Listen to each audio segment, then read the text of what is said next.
Sean here. I wrote the Q.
We have seen a lot of crazy things in the last few weeks, like a worldwide quarantine, a complete shutdown of the world's economy, and the fastest stock market plunge in history. Now, despite how shocking those things have been, there's one part of this crisis that hasn't really been talked about by anyone. Yet, this would likely be the #1 story in the world during any other time in history. The United States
Hi, it's Sean Morgan. I'm the author of QAnon FAQ, and you can find that QAnonFAQ.com. It's just a mini ebook just to answer the frequently asked questions about QAnon. I'm doing a video today about this wannabe pop magic guru, Alex Kazemi. And so he's openly a Satanist. He's States, Saudi Arabia, Russia, Iraq, Iran, China, and Canada. What do these countries have in common? Well, not much, actually, except that these are the world's largest oil producers. And as you may know, oil has historically been a hot commodity that can have been there's stock market plunge. We have seen a lot of crime of the world's economy. Those things have been, there's one part of this crisis that hasn't really been talked about by anyone. Yet, this would likely be the #1 story in the world during any other time in history. The United States, Saudi Arabia, Russia, Iraq, Iran, China, and Canada. What do these countries have in common? Well, not much, actually, except that these are the world's largest oil producers. And as you may know, oil has historically been a hot commodity that can single-handedly determine if a country or state is going to be rich or poor. I mean, let's take Norway for example. Norway right now has the 6th highest GDP per capita in the world. It is the 2nd wealthiest country in terms of monetary value. It consistently ranks in the top 3 in the world in regards to standard of living, and it has the 2nd largest capital reserve in the world as well. So it is quite easy to say that Norway is very rich, but it wasn't always like this. You see, in the 1950s, Norway was largely a fishing and agricultural nation, and wasn't anywhere near as wealthy as it is today. But then, in the late 1960s, Norway struck oil in the North Sea. And as it turns out, they ended up discovering one of the largest oil reserves in the world, and soon began extracting it through a state-run company called Statoil. The purpose of this company was to sell the oil to other countries and then use those profits to invest back into Norway, its citizens, and a state wealth fund. So over the course of the next several decades after the oil discovery, Norway would surpass the likes of Canada, Germany, and even the United States in terms of average wealth of its citizens. And this example of how oil can rapidly increase the wealth of a country can be applied to virtually every other country that discovers vast quantities of oil within its borders. However, there is a difference between how countries handle their newfound oil winnings. Norway is probably the best example of how oil can provide both short-term and long-term wealth for its citizens. But there are some examples of countries mismanaging their newfound oil. Let's take, for example, Venezuela, who has the largest proven oil reserve in the world. They were a fairly well-off developing nation in the early 2000s, but the problem was that they built their economy entirely on the price of oil, and they did this without a reserve fund or diversification plan like Norway did. So when the price of oil dropped by 68% over the course of 72 weeks between 2014 and 2016, that sent Venezuela's economy into a downward spiral. And I want you to remember those numbers that I just mentioned. A 68% drop over 72 weeks. So now let's bring this back to today. You see, about 3 months ago, I was at the gas station and filled up my car, which cost around $80 or about $1.32 a liter. But then, about a week ago, I went to that very same gas station and the cost to fill up my car was now $48 or about 75 cents per liter. And that was when I knew that something unprecedented had happened to the world's economy. You see, over the course of the last 12 weeks, the price of oil has dropped by 68%. That is the same price drop that caused Venezuela's economy to enter a crisis, but the difference is that this time it only took 12 weeks, meanwhile the previous drop took 72 weeks. This means that we are living through arguably the sharpest decline of an energy commodity in the world's history. Yet because of the current news cycle, it's not being brought up with the frequency that I think it should be. So how did this drop happen? Well, it was a two-pronged attack. The first of which was that the demand for oil began to dry up when the worldwide lockdowns started happening. Think about this. Roughly 2/3 of all oil that is extracted from the ground goes into transportation vehicles such as cars, boats, trucks, and planes. But now there has been over a 90% reduction in overall travel since the outbreak, meaning that people aren't filling up their cars at the gas station as much, and the same applies to boats, trucks, and planes. And as we all know from basic economics, as soon as the demand for a product drops off a cliff, then a rapid price decline will likely follow. And after there's a price decline, it becomes much more difficult to turn a profit for those existing companies, so those companies will begin to go through a tough economic time and potentially even face bankruptcy. So if the global lockdowns weren't enough to decimate the oil and gas industry, then the second part of this attack would do it. You see, early in March of this year, leaders from Saudi Arabia, Russia, and a handful of other countries met up to discuss how much oil should be produced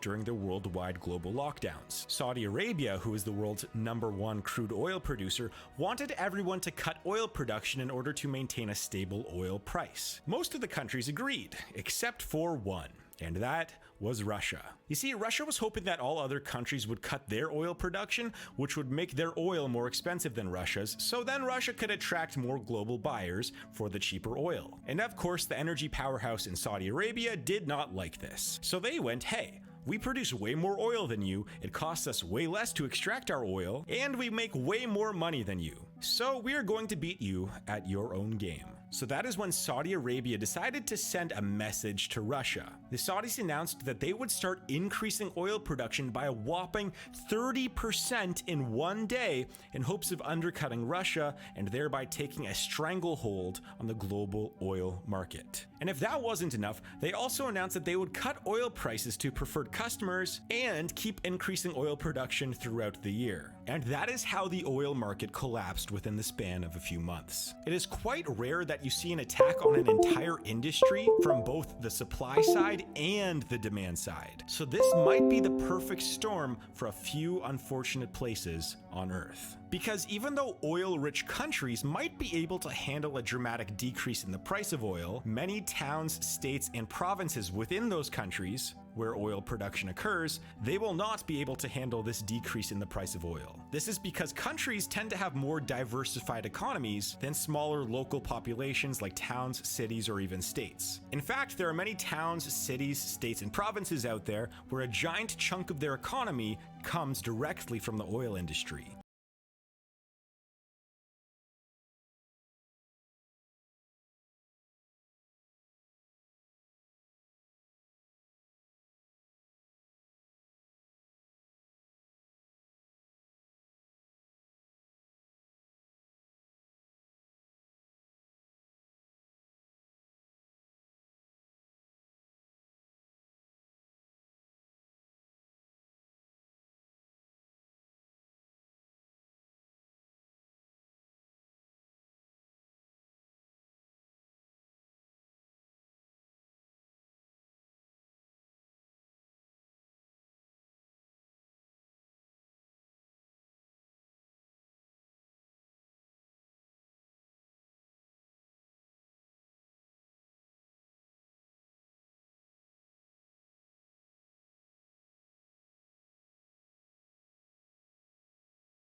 Let's take, for example, Alberta, Canada. It's an absolutely beautiful province filled with mountains, parks, lakes, and forests. The GDP of Alberta is roughly $338 billion, which gives it a bigger economy than places like Mississippi, Montana, and Nevada combined. But like most oil-rich places, Alberta was an agricultural and farming land not too long ago. In fact, up until 1947, Alberta was one of the smaller provinces in Canada with very little impact on the economic activity of the entire country. But then the economic gods gave Alberta one of the greatest discoveries in history. It was called Leduc No. 1, also known as the oil sands. After the discovery of the oil sands, which is one of the largest oil reserves in the world, Alberta went through an oil boom that saw the province become a backbone of Canada's economy. And by 1985, 35% of Alberta's economy was based off of the oil industry. And today, Alberta's oil industry accounts for roughly 7% of Canada's overall GDP and nearly 90% of Canada's overall oil production.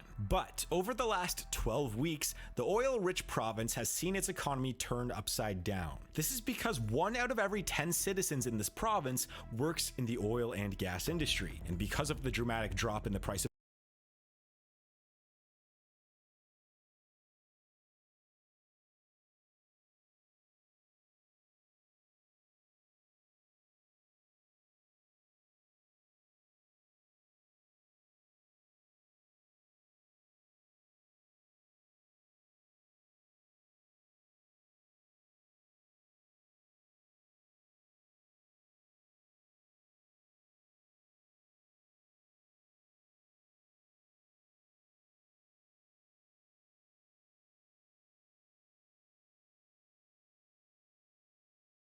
oil, many of the province's biggest employers are now facing bankruptcy. For the province, this drop could cause hundreds of thousands of people to lose their jobs and cause a decrease of billions of dollars in the province's GDP. And keep in mind that everyone in Alberta and all other affected oil-rich places are going through all of the tough economic times that the rest of the world is, plus they have an oil crisis on top of everything. Now, typically what oil towns see when there's a significant drop in oil prices is a modest decrease in population size, usually between 2 and 10%, a spike in individual bankruptcies by about 35%, and a moderate increase in homelessness, unemployment, and crime. So, when you combine those factors along with the global economic collapse and the stock market crash, we might see the creation of ghost cities at a rate that we have never seen before. You see, ghost cities are created typically when there's a rush or a boom of a resource in a city. This can be anything like silver, gold, coal, or even oil. And over the course of several decades, that city becomes very dependent on that resource. So, if the resource runs out, or if the resource loses value, then people begin to migrate out of that city just as fast as they migrated in.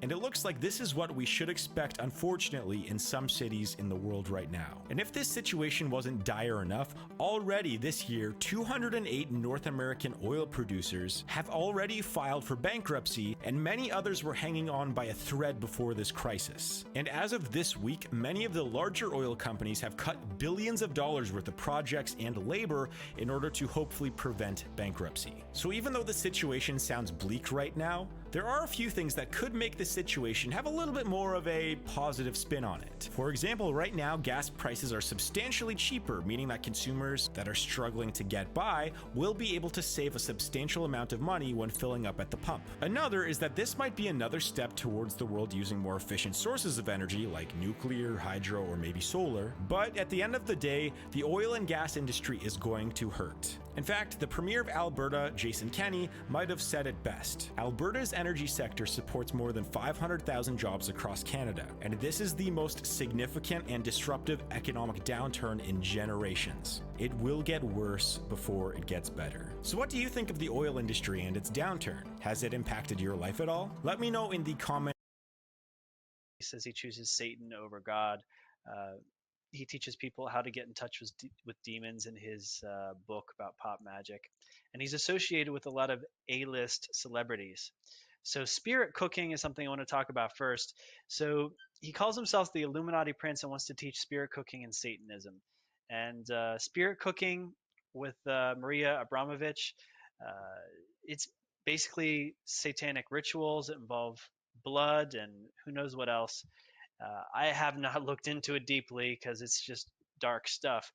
But what's interesting is that the DNC had their emails leaked by WikiLeaks, and they found that the person who was managing Hillary Clinton's campaign was actually doing these spirit cooking rituals at his house. And so this is really important if we're looking into QAnon and what Q is pointing towards with Epstein and a lot of these other celebrities who are associated, that they're into dark magic. And so let's just take a quick look at this thread from Exposing Hollywood. Look at elite underscore exposing, and you can check out CJ Truth.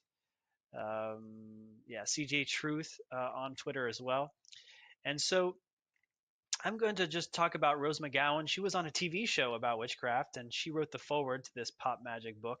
And they're trying to appeal to young people, which is really scary because they're more impressionable and they want to be rich, they want to be famous, and they think that this type of woo-woo spiritual crap is going to get them what they want. But it involves dark stuff like blood and even more disgusting things that I won't go into. But you'll start to see this trend of like in spirit cooking, they have all these art exhibits of cannibalism, and you see, music videos of Katy Perry and Celine Dion with cannibalism, and so this really creepy stuff that the A-list celebrities and musicians are into. So don't trust Rose McGowan. You can see the TM Transcendental Meditation movement is actually somewhat associated. You can see some pictures with this guy. Um, Cameron Diaz has some pictures. You can also see Taylor Swift and Madonna. They try to act like they're into Kabbalah. They have the red, uh, you know, bracelet, but it's actually really darker stuff. Um, you can see in these interviews that he admits, Alex admits that he was sexualized as a minor in Hollywood, and so that's scary. That's scary that he's admitting that, and that's one of the things that we need to really pay attention to is how they're grooming kids and sexualizing kids. You can see it on the Ellen show.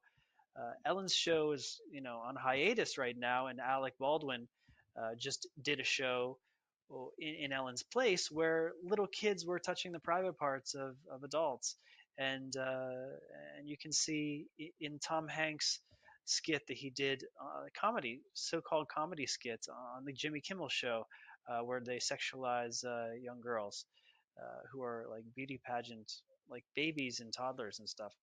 And so there's some stuff related in here, such as MK Ultra conditioning. So you can research that. And you can see that there are some famous people like Lady Gaga, Marilyn Manson involved. Disney is connected. So you're just going to have to dig in a little bit to the CJ Truth and the Elite Exposing Twitter threads to really get all the details. But I just wanted you to be aware that this guy, Alex Kazemi, he's not from the light. He's not from God. He's not from unconditional love. He's from the opposite side, which is all about service to self, 48 laws of success, of power, from Robert Greene. All that stuff is all about evil. You have to choose your side in life. And if you're a young person researching Alex Kazemi, you have to know, you have to make a choice with your soul and with your heart. You're either going to choose goodness or evil. You're either going to choose service to others or service to yourself. You're either going to choose good or evil. And the evil involves making a sacrifice, hurting yourself and other people. So that's it for the video today. You can do some research on QAnon FAQ about adrenochrome and the dark religion stuff that's related to Jeffrey Epstein. And so let me know your thoughts on this pop magic stuff on the comments below. Thanks.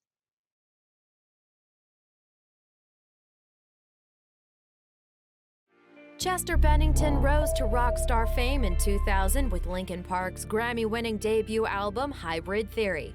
Though Bennington... It's the Real News Network. I'm Greg Wilpert in Arlington, Virginia.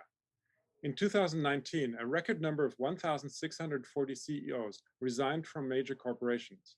For January 2020 alone, the number was 219, indicating that CEO departures could reach an even higher number this year. Prominent CEOs to leave or announce their departures in 2020 include the CEOs of Match Group, Credit Suisse, L Brands, Outdoor Voices, MasterCard, Fastly, Harley-Davidson, IBM, T-Mobile, LinkedIn, and Disney, among many others.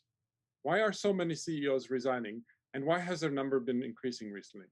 The reasons seem to vary. Some analysts talk about a management restructuring. Some say it's because of a failure to meet the company's goals. Others definitely have stepped down because of sexual harassment scandals or because of a failure to address sexual misconduct within their companies.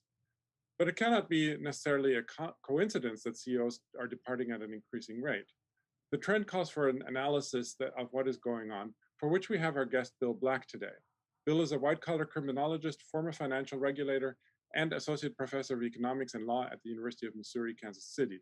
He's also the author of the book, The Best Way to Rob a Bank is to Own One. Thanks for joining us again, Bill. Thank you. So Fortune magazine says that the reason for the record number of CEO resignations is the Me Too movement, because so many CEOs got entangled in scandals over sexual misconduct, either themselves or for turning a blind eye to what was happening in their own companies. Do you agree with that analysis?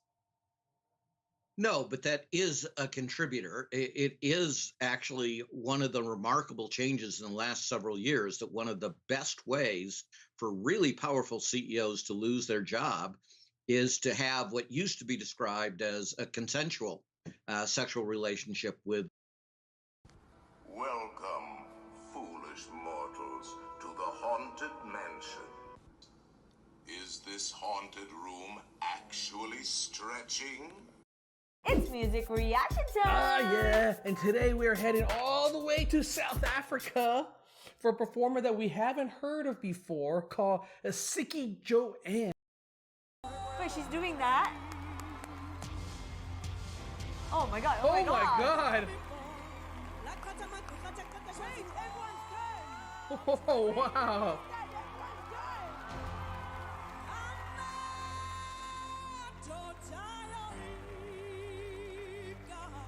Well, she has a really nice voice. Beautiful voice.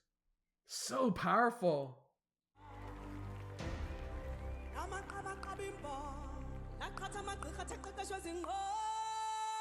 is she doing that?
Previously on SWAT.